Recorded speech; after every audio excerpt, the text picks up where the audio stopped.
You ask Tiger to solve. This deals with linear equations with one unknown.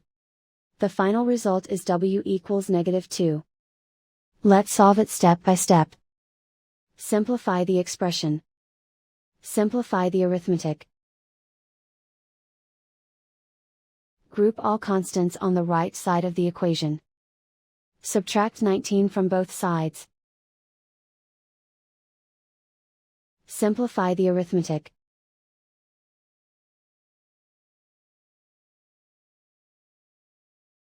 Isolate the w.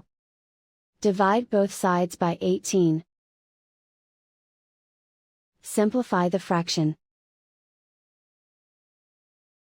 Find the greatest common factor of the numerator and denominator.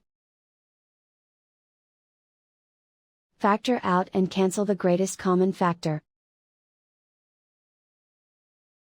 And so the final result is w equals -2.